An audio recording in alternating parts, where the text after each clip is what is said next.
우리 지난 시간부터 우리가 그 특별한 예수님의 말씀을 보고 있는데요. 새 계명이라고 우리가 이야기를 했습니다. 그렇죠? 지난 시간에는 이 본문을 언급은 했지만 본문으로 삼지 않았었는데 요한복음 13장에 가장 중요한 말씀이 바로 이 두 구절입니다. 내가 새 계명을 너희에게 주노니 서로 사랑하라 하시는 예수님의 새로운 명령이라는 것이죠. 그죠?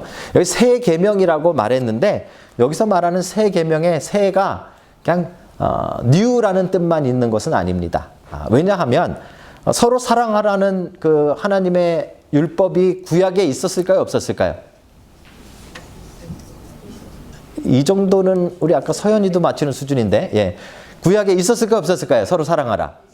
예, 어디 있었습니까? 십계명에 있었어요? 구약의 어디에 제일 중요하게 구약 전체를 요약한 부분이 어디죠? 쉐마라고 부르는데 들으라 이스라엘이여, 그죠? 너의 하나님을 내 목숨과 그 뜻을 다해 사랑하고 그리고 내 이웃을 내 몸과 같이 사랑하라. 예수님이 나중에 반복해 말씀하셨지만 이것은 사실 구약의 명령입니다. 이미 구약 시대부터 서로 사랑하라라는 계명이 있었어요. 그런데도 불구하고 예수님이 새 계명이라고 말씀하신 이유는 뭘까요? 없던 걸 새롭게 줬다라는 의미가 아니고 여기서 말하는 새 계명은 좀 더 깊이가 있고 조금 더 업그레이드되어 있고 좀 그 사랑의 모습이 조금 더 분명하게 드러나 있는 계명이기 때문에 새로운 계명이다 이렇게 말한 것 같습니다. 오늘 우리가 그 새 계명에 대해서 함께 살펴보고자 합니다. 새 계명은 무엇이라고요? 서로 사랑하라. 그렇죠? 얼마 전에 제가 그 페이스북에서 어느 목사님이 잘 아는 목사님이 글을 하나 올려놨는데요.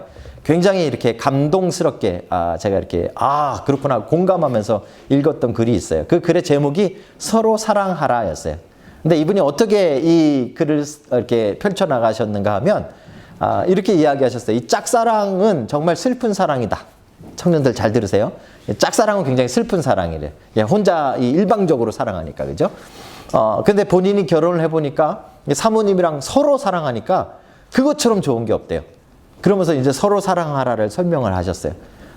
그러면서 우리가 사랑을 하되 서로 사랑하는 것, 이 쌍방간에 서로 주고받는 사랑을 하는 것이 얼마나 복되고 좋으냐 하는 글을 쓰신 것을 제가 읽었습니다. 제가 그걸 읽으면서 속이 시원해지는 것 같아요. 이게 아마 여러분들도 다 이제 느끼시는 걸 텐데요. 우리가 이제 무슨 목사 또는 장로, 집사 또는 교회 어른, 심지어는 우리 청년들 같은 게 조장 정도만 되어져도 사람들이 사랑을 요구합니다. 그렇죠? 사랑을 좀 받기를 원해합니다. 여러분들로부터. 그런데 사랑을 받기를 원하는 그 사람들의 사랑은 대부분이 일방적인 사랑입니다. 그렇죠? 나를 그냥 무조건 사랑해 주기를 바라는 걸 여러분들에게 요구한다는 것이죠. 이게 우리가 보통 사랑을 요구하는 일방적인 사랑입니다. 근데 우리가 받을 때는 그렇게 받기를 원해요. 일방적으로. 근데 줄 때는 일방적으로 주고 싶어 하지 않습니다. 우리는. 그죠? 우리가 사랑을 다른 사람에게 줄 때는 아까 그런 말 막 귀에 확 들어오는 거예요. 서로 사랑하라. 그죠? 쌍방간에 좀 사랑하라. 그죠? 내가 조금 다 5 정도 사랑했으면 저쪽에서도 5 정도 나를 사랑하는 그런 사랑에 대해서 우리는 기대하고 소망하게 되어지는 것이죠. 오늘날 교회의 진짜 문제는요. 예수님의 이 새 계명인 이 사랑이 없는 것이 아니라 사랑을 안 하는 것이 아니라 사랑을 하기는 하는데 우리가 조금 변질된 사랑 또는 잘못된 사랑을 우리가 하고 있다는 것이 진짜 문제입니다. 여러분들 스스로 한번 돌아보세요. 제가 장담까지 못하겠습니다만 여러분들 가운데 사랑이 없는 사람은 이 자리에 아무도 없다고 생각합니다. 사랑이 있잖아요. 그죠? 그런데 이 사랑이 정말 성경이 말하고 우리 주님이 가르쳐 주신 그 사랑인가? 라고 이야기를 한다면 여기는 우리가 조금 생각을 해봐야 되는 시점이 된다는 것이죠. 그죠? 왜냐하면 지금 말씀드린 대로 내가 받을 때는 일방적인 사랑을 바래요. 저 사람이 나를 좀 막 사랑해 줬으면 좋겠는 거죠. 다른 사람이 나에 대해서 막 베풀어 주길 바래요.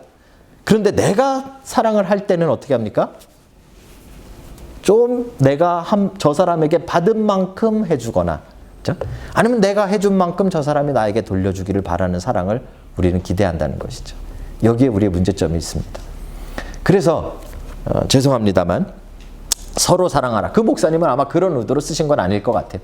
근데 읽는 저나 또 많은 사람들이 그 글을 읽으면서 참 공감하고 되게 좋았던 이유는 뭔가 하면 늘 사랑을 요구만 당하지 나도 받아야 되는데 그걸 못 받고 있다고 생각하고 있기 때문에 서로 사랑하라라는 그 서로라는 말이 마음에 확 기쁨으로 와닿는 것이죠. 여러분들은 어떠세요? 여러분들도 예수님의 이 새 계명인 서로 사랑하라에서 이 서로라는 말이 막 이렇게 감동스럽게 들리십니까? 아니면 그 뒤에 뭐라고 말씀하셨습니까? 내가 너희를 사랑한 것 같이 서로 사랑하라. 혹시 이 부분이 더 여러분 마음에 크게 들리고 계십니까? 서로 사랑하라라는 것은 사랑의 방향에 대한 부분이었습니다. 그죠? 그러니까 하나님을 사랑하는 것도 참 중요하지만 예수님의 명령은 사실 하나님을 사랑하는 것이 아니라 다른 사람을 사랑하라라는 이야기였어요. 사랑의 방향에 대한 이야기였죠. 그죠? 그런데 그 사랑의 모습 또는 사랑의 방식은 서로라는 말로 설명할 수 있는 것이 아니었어요. 뭘로 설명할 수 있죠? 내가 너희를 사랑한 것 같은 그 사랑으로. 이걸 우리는 조금 분명하게 구별해야 됩니다. 여러분들이 아무리 서로 사랑하라가 마음에 드셔도 저처럼 서로 사랑하라에 뭐 큰 감동을 받으실 수도 있습니다. 하지만 진짜 우리가 이 새 계명에서 다뤄야 될 것은 그 서로라는 말에 강조점이 있는 것이 아니라 내가 너희를 사랑한 것 같이라는 사랑의 방식으로 다른 사람을 사랑하셔야 된다는 것입니다. 여러분, 주님이 여러분을 사랑하신 것처럼 여러분이 받으신 그 사랑대로 다른 사람들을 사랑하는 여러분 되시길 주님의 이름으로 축복합니다. 그러면 어떤 사랑이 정말 주님이 우리에게 보여주신 사랑인가? 오늘 그걸 두 가지 살펴보고 우리가 말씀을 마치려고 합니다. 예수님께서 내가 너희를 사랑한 것 같이 너희도 서로 사랑하라 라고 말씀하셨는데 예수님이 그럼 제자를 어떻게 사랑하셨는가 하는 것이죠. 그렇죠? 우리가 이 뜻을 제대로 알기 위해서는 요한이 이것을 기록할 때 어떤 방식으로 썼는가, 우리가 이것 때문에 지금 성경대학 하는 거예요. 그냥 그 글자만 보시면 안 되고 정말 성경의 뜻을 이해하시려면 조금 더 폭넓게 보셔야 되는 겁니다. 특별히 오늘 같은 본문은 이 나무만 보시면 안 되고요. 34절, 35절만 보시면 안 되고 숲을 보셔야 됩니다. 요한은 이 예수님의 새 계명을 아주 특별한 방식으로 기록하고 있습니다. 어떤 방식으로 기록하고 있는가 하면 샌드위치 방식으로 기록하고 있습니다. 이건 어디까지나 제 표현입니다. 샌드위치 방식이라는 게 뭐 어디 신학 용어 이런 건 아니고요. 그냥 제가 만들어낸 말인데 왜 샌드위치 방식이라고 제가 설명을 드리는가 하면 이 새 계명 바로 앞부분에 가룟 유다의 배신에 대한 이야기가 나오고요. 그 다음에 이 서로 사랑하라라는 이 말씀 바로 뒷부분에 베드로의 배신에 대한 이야기가 나옵니다. 그러니까 구조적으로 요한이 이것을 기록할 때 저는 굉장히 의도적으로 기록했다라고 생각을 하는데 서로 사랑하라라는 이 명령을 주시기 전에 가룟 유다를 예수님이 어떻게 사랑하셨는가를 설명하시고 그 다음에 베드로를 어떻게 사랑하시는가를 설명하고 계시는 것이죠. 이 두 가지의 예수님의 사랑의 방식이 예수님이 제자들을 사랑하시는 방식이었고 우리가 받은 사랑이고 또 우리가 해야 하는 사랑의 모습인 것입니다. 여러분, 주님이 여러분을 사랑하신 대로 여러분도 다른 사람을 사랑하시길 주님의 이름으로 축복합니다. 자, 그럼 가룟 유다를 어떻게 사랑하셨는가 한번 보실까요? 여러분, 성경이 있으신 분들은 13장을 한번 펴시면 21절입니다. 예수께서 이 말씀을 하시고 심령이 괴로워 증언하여 이르되 내가 진실로 너희에게 이르노니 너희 중 하나가 나를 팔리라. 지금 예수님께서 이 마지막에 이 유월절 만찬을 하고 계신 이 자리에서 심령이 괴로우셨다라고 말씀하십니다. 아마 예수님도 이것이 참 마음 아픈 일이었을 것입니다. 예수님도 인간적으로 이 제자들 가운데 한 사람이 자기를 판다는 것, 전혀 딴 사람도 아니고 자기를 따라다니던 자기를 사랑하던 제자 중에 한 사람이 판다는 것이 아마 굉장히 괴로우셨던 것 같아요. 그래서 오늘 성경에는 괴로워 증언하셨다, 심령이 굉장히 괴롭게 증언하셨다라고 이야기합니다. 어쨌든지 예수님께서 너희 중에 한 명이 날 팔 것이다 라고 이야기하셨습니다. 자, 이제 생각해 보십시오. 왜 그런 말씀을 하셨을까? 여러분 생각하셔야 됩니다. 우리는 이 부분만 그냥 읽게 되면 예수님께서 지금 제자들 가운데 예수님을 배신할 배신자를 골라내시는 작업처럼 보입니다. 근데 정말 그런 건가를 우리는 보셔야 됩니다. 자, 그 말씀을 했더니 이제 나중에 서로 사랑하라 그랬는데 지금의 분위기는 어떻게 됐는가 하면 서로 의심하라가 돼버렸어요. 22절을 보시면 제자들이 서로 보며 누구에게 대하여 말씀하시는지를 의심하더라. 나는 아닌데 누구지? 어떤 녀석이지? 라고 서로 의심하는 분위기가 됐다는 것이죠. 자, 이럴 때 여러분 제일 나서는 사람 누구였죠? 제일 나서는 사람 베드로. 그죠? 성격이 급하고 막 일단 행동부터 옮기는 사람. 베드로도 너무 궁금했어요. 베드로도 지금 도대체 누가 예수님을 배신할까라는 것이 궁금했어요. 그래서 요한에게 눈짓을 보냅니다. 요한에게. 여러분 그런 거 하시잖아요. 대충 여러분 가까운 사람에게 야, 대충 이렇게 해. 이걸 한 거예요. 지금 베드로가. 요한에게 예수님에게 좀 물어보라고 이렇게 시킨 거죠. 그랬더니 지금 요한이 예수님께 물어보는데 그 부분이 참 재밌게 표현되어 있습니다. 23절을 보시면 예수의 제자 중 하나 곧 그가 사랑하시는 자가 예수의 품에 의지하여 누웠는지라. 시몬 베드로가 머리짓하여 말하되 말씀하신 자가 누구인가 말하라 하니. 그죠? 그러니까 예수님께서 이렇게 식사 중이셨고 예수님의 품에 이렇게 의지하여 기대 있는 사람이 있었다 이렇게 표현합니다. 요즘 이 부분 가지고 말도 안 되는 그런 이상한 말들 하시는 분들이 계십니다. 동성애 주장하시는 분들이. 그래서 요한이 무슨 동성애자였을 것이다 뭐 이런 얘기하고 계신데 전혀 말이 안 되죠. 그죠? 그래서 우리가 성경대학 하는 거예요. 이게 뭐죠? 이게 유대인들의 식사하는 태도, 모습이잖아요. 그죠? 이렇게 한쪽 팔로 기대고 이렇게 다리 쭉 뻗고 누워가지고 이렇게 비스듬히 누워서 먹는 거예요. 그러니까 이 공간이 이렇게 그렇게 크지 않으니까 비스듬히 누워있으니까 사람들이 겹쳐 있는 거예요. 예수님과 가장 가까이 겹쳐 있는 사람이 누구였는가 하면 요한이었던 거죠. 그러니까 요한이 예수님에게 이렇게 기댄 것처럼 보여지는 거예요. 그죠? 이게 왜 이런 표현을 썼는지를 우리가 이제 조금 이따 생각해 보셔야 됩니다. 하필이면 왜 요한이 예수님께 이렇게 기댔다라는 오늘날 이 동성애자들이 오해하는 그런 말을 여기 왜 기록했는가를 보셔야 됩니다. 요한이 베드로가 시키니까 베드로가 무섭잖아요. 그죠? 아까 얘기했잖아요. 의리하고 힘세니까. 그래서 그런 건지 정확하게 알 수 없습니다. 제 추측입니다. 요한이 베드로가 시키는 대로 예수님께 물어봅니다. 주님 도대체 그 사람이 누구입니까? 배신자가 누구입니까? 그랬더니 예수님께서 이렇게 말씀하십니다. 26절인데요. 예수께서 대답하시되 내가 떡 한 조각을 적셔다 주는 자가 그니라 하시고 곧 떡 한 조각을 적셔서 가롯 시몬의 아들 유다에게 주시니. 이거 아주 특이한 장면이 나왔습니다. 그렇죠? 예수님께서 너희 중에 한 사람이 날 팔 것이다 아주 괴롭게 말씀하셨습니다. 그리고 제자들이 야 도대체 누가 예수님을 팔 사람인가 막 눈치 보기 시작했습니다. 베드로가 요한에게 예수님께 좀 여쭤봐라 그랬더니 요한이 여쭤본 겁니다. 그랬더니 예수님께서 하시는 말씀이 내가 떡을 줄 텐데 그 떡을 받는 사람이 나를 팔 사람이다. 그렇죠? 이 부분을 왜 요한이 예수님께 기대해 있는 상태에서 말씀했다라고 말하는가 하면 예수님께서 떡을 적셔서 이것을 받는 사람이 나를 팔 사람이다 라고 말하실 때 그것이 공개적인 이야기가 아니었다는 거예요. 그렇죠? 무슨 이야기인가 하면 제자들이 이렇게 쭉 하고 있는데 예수님이 자 주목 자 이제 봐라 내가 떡 이거 하나 줄 건데 걔가 나를 팔 거다. 잘 봐봐 너 이게 아니라는 말이에요. 이게 아니란 말이에요. 그렇죠? 이게 아닌 거예요. 그러니까 아마 이 뒤에 이야기로 봤을 때 제자들은 예수님이 떡을 가룟 유다에게 줬는데도 불구하고 가룟 유다가 배신자라는 걸 모른다고 기록되어 있잖아요. 그러니까 분명히 예수님이 이걸 공개적으로 하신 게 아니라는 말이에요. 그래서 요한이 기댔다고 설명하는 거예요. 왜요? 요한과 예수님이 지금 가장 가까이 있고 거의 요한과 예수님과만 대화하는 분위기인 거죠. 다른 사람들은 모르는 거예요. 빵이 어쩌고 잘 못 들리는 거예요. 그런데 요한만 들은 거죠. 그렇죠? 그리고 예수님이 분명히 그 떡을 적셔서 가룟 유다에게 주신 겁니다. 자, 그 다음에 가룟 유다가 이것을 받는데 아주 어려운 본문이 27절에 등장합니다. 조각을 받은 후 곧 사탄이 그 속에 들어간지라. 그죠?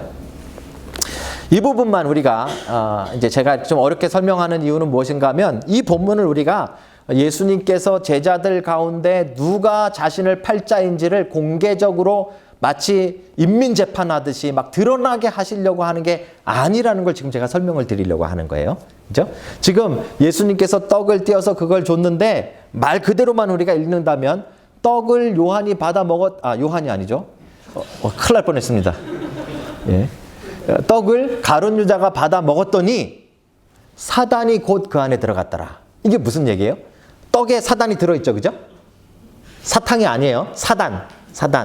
떡에 사단이 이렇게 묻어있죠. 그래서 그 떡을 먹을 때 사단이 같이 입으로 쑥 들어가는 거죠, 그죠? 그게 아니란 말이에요. 그죠? 그 전부터 사단은 계속해서 가룟 유다의 마음을 계속 유혹하고 있었던 거예요. 근데 요 순간에 가룟 유다의 마음이 완전히 사단에게 넘어간 거라는 말이에요. 그렇죠? 완전히 사단에게 넘어가기 바로 직전에 예수님이 뭘 하셨는가 하면 가룟 유다에게 떡을 주셨다는 말이에요. 떡을 먹었기 때문에 사단이 들어간 게 아니에요. 이거 그렇게 원인과 결과로 보시면 안 되는 거예요. 그 사단에게 넘어가기 바로 직전까지 예수님이 하신 행동이 무엇인가 하면 떡을 떼서 가룟 유다에게 주신 거예요. 왜요? 왜 예수님께서 떡을 떼 가룟 유다에게 주셨느냐 하는 것이죠. 그렇죠? 사실 제자들은 그것을 통해서 가룟 유다가 범인이라는 걸 알아채지도 못했습니다. 그러니까 분명히 예수님은 그가 범인이라는 걸 드러내시려고 하신 행동이 아니라는 말이에요. 그렇죠? 그럼 오히려 왜 그런 행동을 했을까요? 그 당시에 떡을 떼서 누구에게 주는 행동은 굉장히 의미 있는 행동이었어요. 특별히 귀한 손님을 초대하였을 때 주인이 그 손님에게 가장 선대하고 그 손님에게 가장 선을 베푸는 방법이 무엇인가 하면 떡을 떼어 찍어서 주는 일이에요. 극진히 대접하는 일입니다. 그렇죠? 예수님께서 지금 이 가룟 유다에게 떡을 떼어 줬는데 그걸 제자들이 다 봤는데도 불구하고 제자들이 눈치 못 챈 이유는 거기에 있습니다.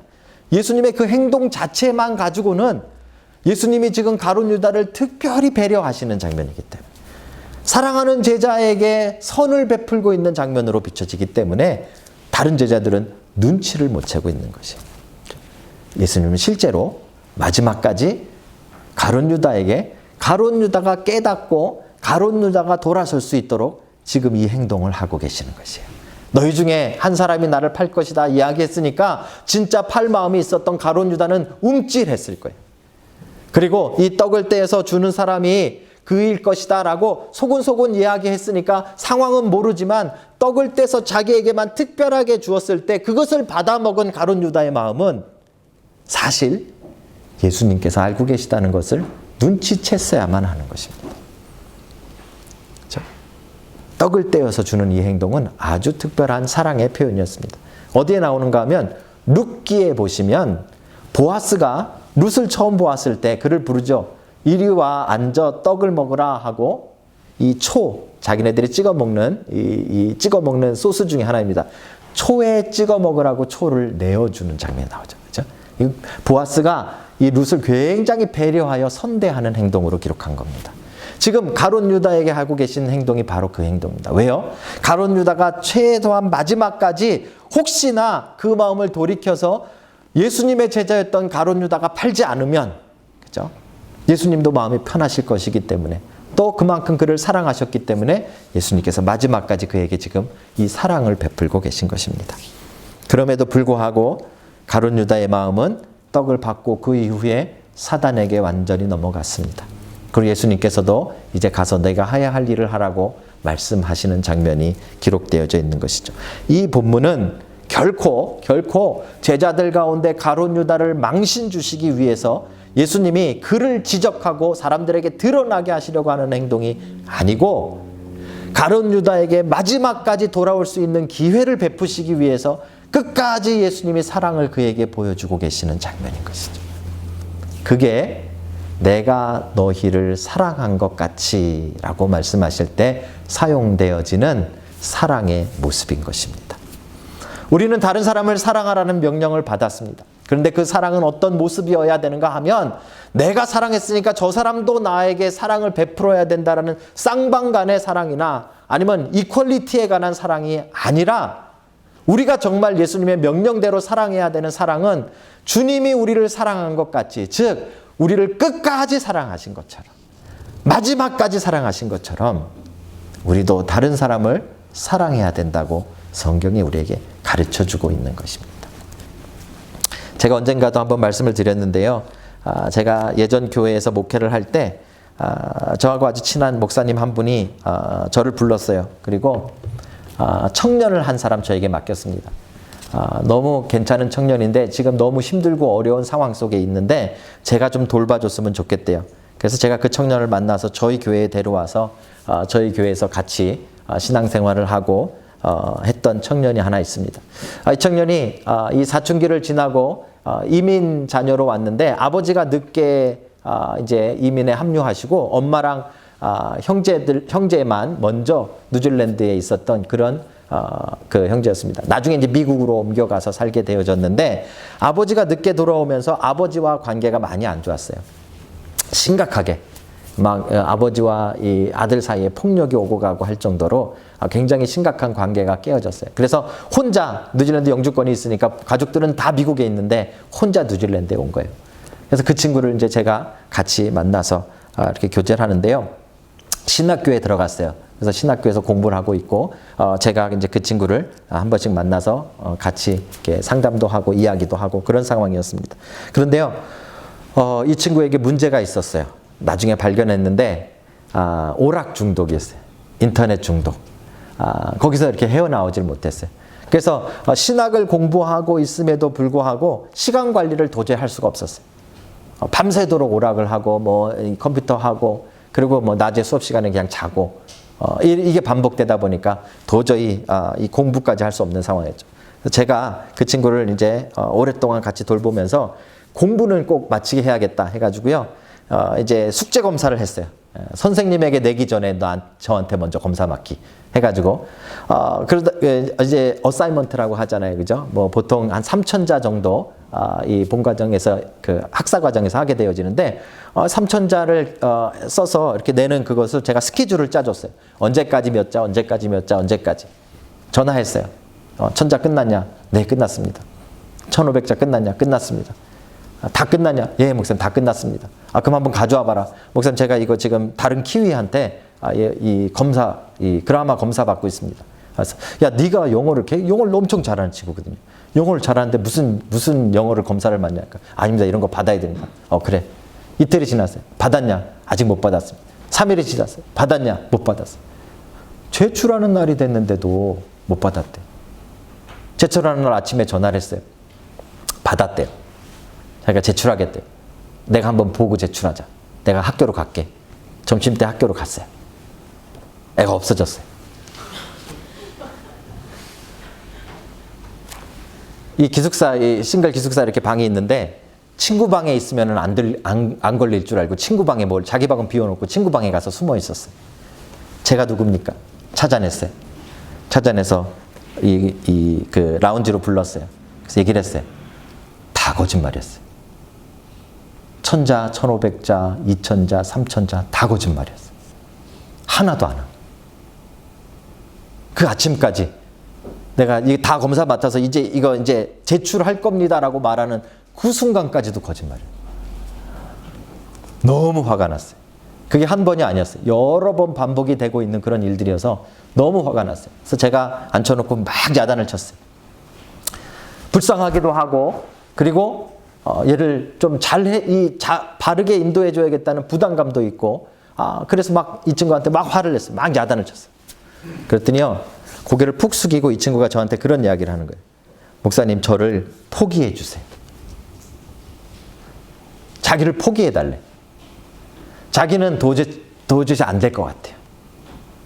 자기도 마음은 다시 해보고 싶고 제대로 해보고 싶고 힘을 내보고 싶은데 그게 안 된대. 목사님, 저를 포기해 주세요. 제가 마음이 너무 아팠어요.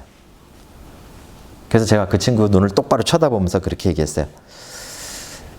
나는 네가 포기할 때까지 난 절대로 너 포기 안 할 거야. 왜냐하면 하나님도 널 포기하시지 않을 거니까. 그랬더니 이 친구가 막 펑펑 울기 시작한. 펑펑 울기 시작한. 저도 뭐 제가 이렇게 막 그 계획해서 한 얘기는 아니고요. 어차피 말하다 보니까 그렇게 나왔어요. 제가 그렇게 막 포기를 안 하는 그런 성격은 아닙니다. 포기 잘합니다. 그런데 하나님이 아마 그때 그렇게 얘기해 주고 싶으셨던 것 같아요. 그 친구에게. 난 네가 포기할 때까지 나 절대로 포기 안 할 건데, 왜냐하면 하나님도 널 절대로 포기 안 할 거니까. 그랬더니 이 아이가 막 울기 시작하다. 이 아이가 나중에 바뀌기 시작해서요, 지금은 미국 가 있습니다. 저는 그 친구를 생각할 때마다 그 친구에 대해서 그 친구가 문제가 있고 그 친구에 대해서 제가 뭘 어떻게 했고 이거 이전에 하나님도 저를 보실 때 그렇겠다라는 생각을 참 많이 해요. 그죠? 하나님이 여러분들을 사랑하실 때 어떻게 사랑하실까? 하나님이 우리를 사랑하실 때 어떻게 사랑하실까? 우리 주님이 우리를 사랑해 주실 때, 사랑했다라고 말하실 때 그 사랑은 어떤 사랑인가 하면 마지막 순간, 그 순간이 될 때까지 예수님은 계속 기대하고 계속 소망하고 포기하지 않고 아마 우리에게 사랑을 쏟아붓고 계시는 것이, 어쩌면 그것이 예수님께서 하시는 사랑의 모습일 거예요. 가룟 유다가 마음이 완전히 사단에게 넘어가서 정말로 예수님을 팔려고 그 자리를 박차고 일어나 나가는 그 순간까지 예수님은 그를 계속해서 붙잡기 위해서 떡을 찍어서 초를 그의 입에 넣어주기까지 하시면서 그의 마음을 돌려보시려고 사랑하시는 게 예수님의 사랑이라는 말이죠. 그렇죠? 이 사건 후에 예수님이 말씀하시는 거예요. 내가 너희를 사랑한 것 같이 너희도 서로 사랑하라. 그렇죠? 결코 이거는 사랑에 대한 이퀄리티를 이야기하는 것이 아니에요. 나도 사랑했으니 너도 사랑하고, 너도 사랑했으니 쟤도 사랑하고, 똑같이 사랑해야, 저쪽에서 사랑 안 하면 나도 안 해도 되고, 그런 이야기를 하는 게 아니란 말이에요. 그렇죠? 다른 사람을 사랑하되, 모두가 서로 사랑하되, 그 사랑은 어떤 사랑이어야 되는가 하면 예수님이 우리를 사랑하신 것 같이, 예수님이 우리를 끝까지 포기 안 하신 것처럼, 예수님이 마지막 순간까지 여러분들을 붙잡고 있었던 것처럼, 그렇게 여러분도 다른 사람들을 사랑할 때 그렇게 사랑하라고 주님이 우리에게 말씀하고 계시는 거죠. 그래서 사랑은 오래 참는 거고 오래 견디는 겁니다. 어떤 사람은 하나는 상황에 대해서 말하는 것이고 하나는 사람에 대해서 말하는 것이라고 분석해 놓은 학자도 있습니다. 우리가 사랑해야 되는 사랑은, 다른 사람을 향해 사랑을 쏟아야 되는 사랑은 조건적이거나 쌍방적인 것이 아니라, 그렇죠? 끝까지 사랑하는 것입니다. 오래 참는 사랑입니다. 여러분, 그 사랑을 여러분들이 해낼 수 있기를 주님의 이름으로 축복합니다. 오늘 주님은 말씀하셨습니다. 이제 가룟 유다의 사건 바로 직후에 이렇게 말씀하신 것입니다. 내가 너희를 사랑한 것 같이 너희도 서로 사랑하라. 그렇죠? 여러분, 주님의 사랑을 받으셨습니까? 여러분, 주님의 사랑을 어떻게 받으셨습니까? 주님이 그냥 기분 내킬 때 여러분들을 사랑하셨습니까? 여러분들이 조금만 바뀌거나 여러분들의 행동이 조금만 마음에 안 들면 주님이 그냥 사정없이 그 사랑을 끊어버리셨습니까? 아니면 주님이 여러분들을 사랑하시되 여러분들의 상황과 상관없이, 여러분들이 어떤 모습으로 변하든 상관없이 오래 참으시며 사랑하셨습니까? 저는 주님께서 분명히 여러분들을 향해서도 가룟 유다를 참으신 것처럼 그렇게 오래 기다리며 참으셨다고 저는 믿습니다.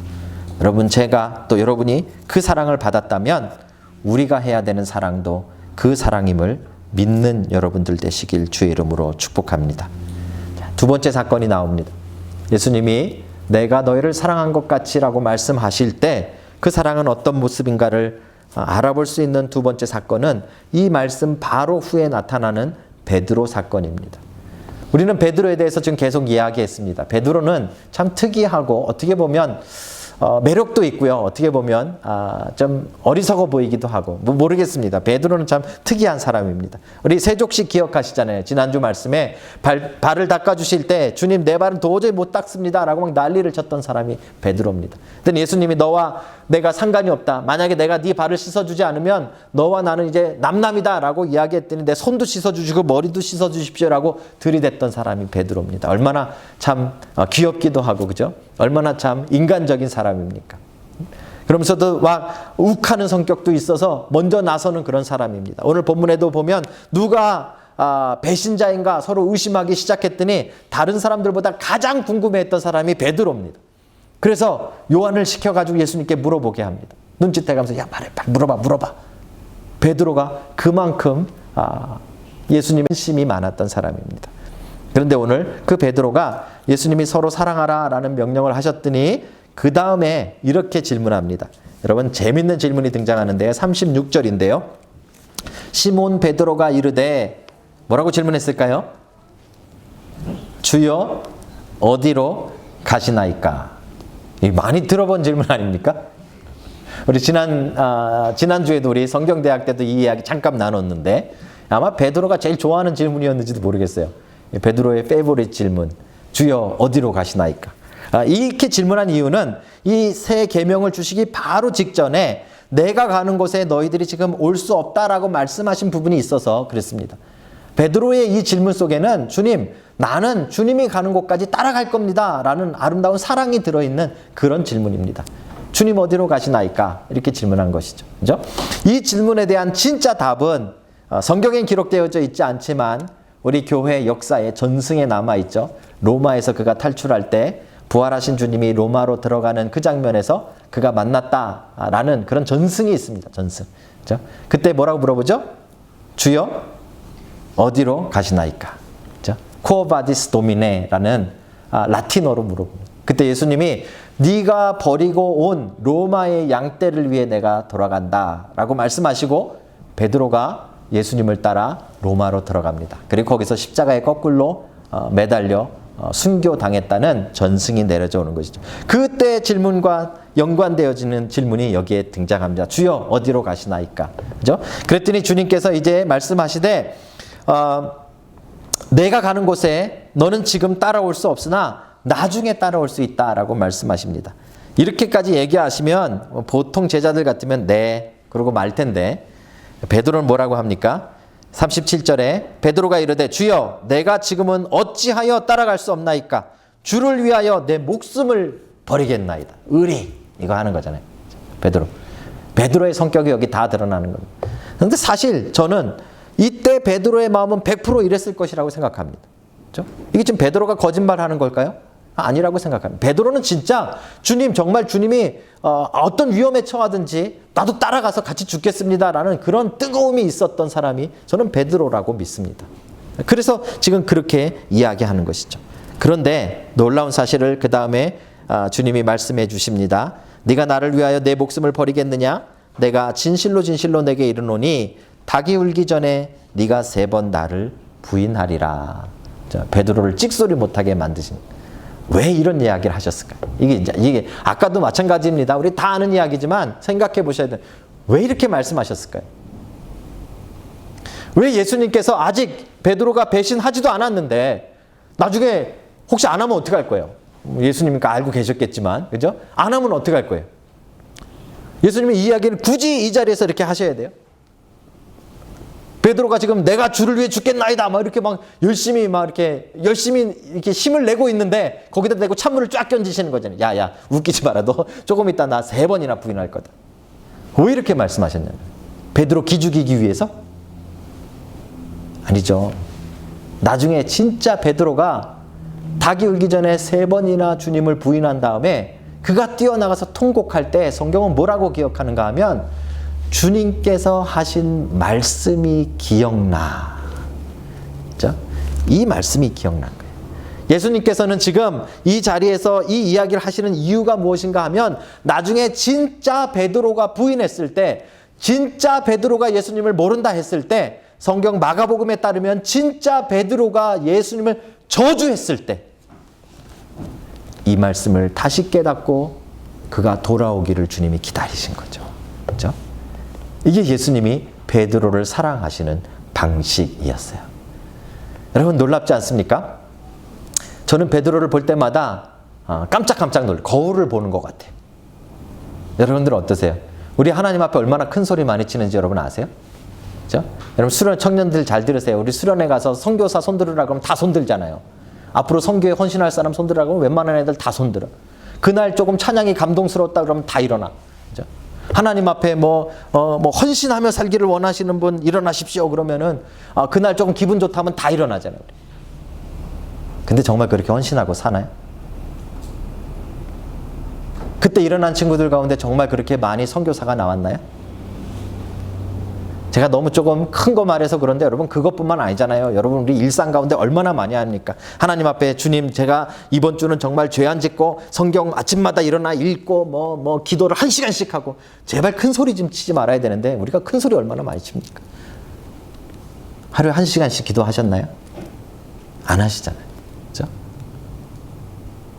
우리 하나님 앞에 기도합니다. 하나님 이번에 이 일만 해결해 주시면 내가 정말 하나님 앞에서 내 평생 하나님을 위해 살겠습니다. 그런 얘기 하잖아요. 평생은커녕 1시간만 하나님을 위해서 살아도 다행이죠. 우리가 베드로 같아요. 그렇죠? 우리 진짜 베드로 같아요. 주일날에 이렇게 앉아가지고 함께 예배하고 찬양할 때는 조금 우리가 뜨겁고 조금 우리의 마음에 감동이 있으면 마치 정말 주님을 위해 목숨이라도 내놓을 것 같이 정말 큰 소리를 뻥뻥 치죠. 그런데 주중에 여러분들 회사에 돌아가면 밥 먹을 때 지난번에도 얘기했잖아요. 저도 그랬으니까.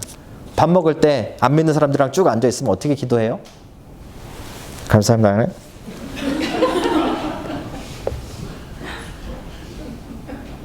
그죠? 괜히 멀쩡한 안경 꺼내가지고 하나님 감사합니다. 뭐 이렇게 이러고 먹잖아요. 베드로가 부인하는 거랑 뭐가 달라요? 그죠? 여러분과 제가 참 베드로 같이 살아요. 그런데 오늘 주님께서 베드로까지 사랑하셨다는 이야기는 무엇인가 하면 그 연약함을 사랑하셨다는 말이에요. 그렇죠? 그 연약한 베드로를 사랑하셨다는 말이에요.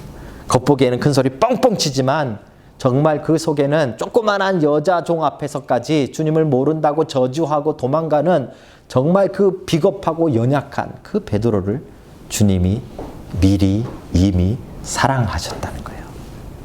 그렇게 그 사랑을 보여주시고 내가 너희를 사랑한 것 같이 너희도 사랑하라 라는 명령이 그 가운데 들어있는 겁니다. 사랑하는 성도 여러분, 베드로 같은 사랑을 우리 받지 않았나요? 여러분들이 얼마나 연약한가를 발견하면 반대로 하나님이 얼마나 우리를 사랑하셨는가를 우리는 발견할 수 있어요. 하나님의 사랑은 연약한 자를 향해서 흐르고 있기 때문에 그렇습니다. 지난 주간에 한국의 뉴스에 아주 충격적인 사건이 하나 뭐 여기저기 뭐 SBS, KBS 할 것이 다 다뤘던 방송이 하나 있는데요. 뭐 꽤 전에 일어났던 일인 것 같아요. 여러분도 아마 들어보셨을 것입니다. 필리핀에 있는 한 보육원에서 14살짜리 한국 남자 아이가 이렇게 4년 동안 그 보육원에서 방치되어져 있었는데 그 보육원에서는 그 아이가 코피노인 줄 알았대요. 코피노 맞나요? 맞나요? 코피노? 갑자기 말해놓고 보니까 이상한 것 같아요. 코피노 여러분 아시죠? 그죠? 그 한국 남자하고 필리핀 여자 사이에서 태어난 호녀라를 코피노라고 합니다. 그죠? 코노피인가? 코피노 맞나요? 그 코피노라고 그 아이가 맡겨졌대요. 4년 전에. 그래서 그 보육원에서 그 아이가 그냥 혼혈 코피노인 줄 알고 계속 여태까지 그냥 그 보육원에 방치된 채로 부모는 얼굴 한 번도 안 보여주고 그렇게 4년간 살았던 거예요. 그런데 나중에 알고 보니까 얘가 순수 100% 한국애였던 거예요. 엄마도 한국 사람, 그 다음에 아빠도 한국 사람인 거죠. 그 아빠가 얘 4년 전에 필리핀에 와서 얘를 코피노라고 속이고 보육원에다 얘를 버리고 간 거예요. 근데 버린 게 이게 처음이 아니래요. 7살 때 네팔에 2번 버려졌고요. 그 다음에 뭐 24시간 하는 어린이집에 1년간 맡겨졌고요. 그 다음에는 절에다가 사찰에다가 뭐 1년 몇 개월 동안 맡겨졌고요. 부모가 얘를 계속 버린 거예요. 그래서 얘가 나중에 이렇게 그 필리핀의 한국 대사관 직원들이 이제 알게 되어져가지고 이게 연락해가지고 한국으로 얘를 데려오는데 아빠가 너무 무섭고 아빠가 자기를 사랑하지 않기 때문에 집에 가면 아빠가 또 자기를 버릴 거래요.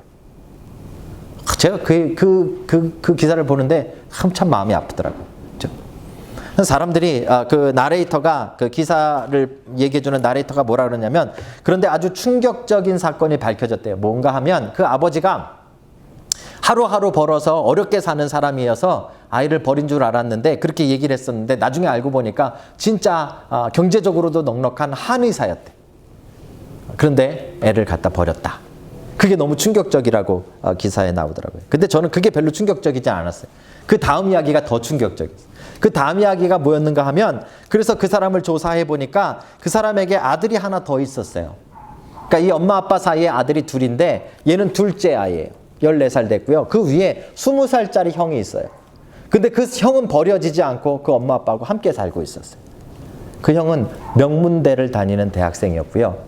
이 아이는 어렸을 때 7살부터 장애가 나타나는 장애아였어요.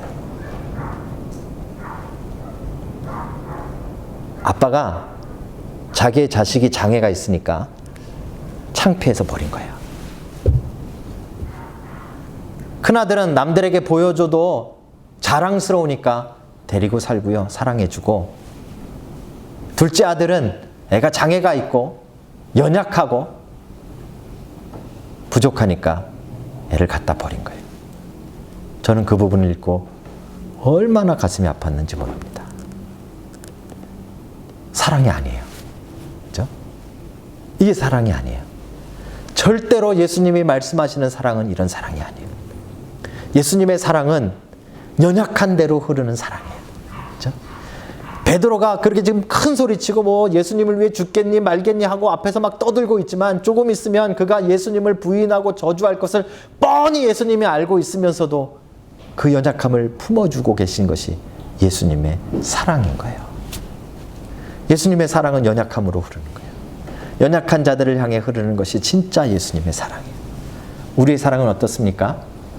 우리의 사랑은 돌려받을 계획 가운데 베풀어지는 사랑이에요. 잘못된 사랑이에요. 그렇죠? 서로 사랑하라에 이 서로가 서로 이퀄리 사랑하라, 쌍방간에 사랑하라라고 생각하신다면 여러분 예수님이 가르쳐주고 있는 새 계명을 착각하고 계시는 거예요. 예수님이 말씀하시고자 하는 서로는 그 서로가 아니에요. 하나님을 향해서, 주님을 향해서 말고 다른 사람을 향해서 그 사랑의 방향이 흘러가라는 것이죠. 하지만 방향만 사람에게 있는 것이 아니라 방법과 모습도 있는데 그것은 주님이 우리를 사랑하신 것 같이 사랑하는 거예요. 주님은 연약한 자들을 버리지 않으세요. 주님은 연약할수록 더 사랑해 주세요. 주님은 부족한 자들을 내버치지 않으세요. 주님은 부족한 자들을 더 품어주세요. 사랑하는 성도 여러분, 여러분과 제가 지금 하나님의 사랑을 가지고 받고 주님의 사랑을 받아서 이 자리에 앉아서 하나님의 자녀라고 스스로 말하고 있는 것이 여러분과 제가 조금 잘나서일 거라는 착각을 제발 버리셔야 돼요. 우리는 주님을 믿을 만한 그런 굳은 의지가 있어서 아닙니다. 여러분과 제가 다른 믿지 않는 사람들보다 조금 더 의로워서 아닙니다. 여러분과 제가 이 자리에 있는 건 어쩌면 오히려 우리가 더 연약한 자들이기 때문에 그래요. 그렇죠? 하나님의 사랑 없이는 견딜 수 없는 자들이기 때문에, 하나님의 사랑 없이는 설 수 없는 자들이기 때문에 주님이 우리를 자녀로 부르신 거예요. 주님의 사랑은 연약한 대로 흐르고 있습니다. 사랑하는 성도 여러분, 오늘 주님께서 우리에게 말씀하시는 그 명령은 그냥 새롭게 주시는 뉴한 명령이 아니라 완전히 새로운 모습으로 우리가 사랑해야 되는 사랑입니다. 그렇죠? 그 이전에는 우리가 사랑을 어떻게 생각했는가 하면 나를 사랑해주는 사람에게 나도 사랑하는 서로 간의 사랑이라고 착각하며 살았는지도 모르겠습니다. 그런데 이제는 진짜 그 사랑이 아닌 사랑, 새로운 사랑을 실천하셔야 됩니다. 주님이 가르쳐 주신 새로운 사랑은 이제 주님이 사랑하신 것처럼, 그렇죠? 주님이 여러분들을 사랑해 주셨던 것처럼 우리도 사랑하는 것입니다. 그것은 끝까지 사랑하는 것입니다. 오랫동안 사랑하는 것입니다. 인내하며 사랑하는 것입니다. 그리고 그것은 연약한 자들까지 사랑하는 것입니다. 사랑하는 성도 여러분, 연약한 자들까지 사랑하는 주님의 사랑으로 다른 사람들을 사랑하는 믿음의 사람들이 다 되시길 주님의 이름으로 축복합니다. 우리 한번 그 본문 다시 한번 읽고 우리 마쳤으면 좋겠습니다. 우리 34절, 35절 우리 한번 큰 소리로 읽고요. 우리 일어나셔서 찬양하시겠는데 34절, 35절 한번 읽겠습니다. 시작. 새 계명을 너희에게 주노니 서로 사랑하라. 내가 너희를 사랑한 것 같이 너희도 서로 사랑하라. 너희가 서로 사랑하면 이로써 모든 사람이 너희가 내 제자인 줄 알리라. 아멘.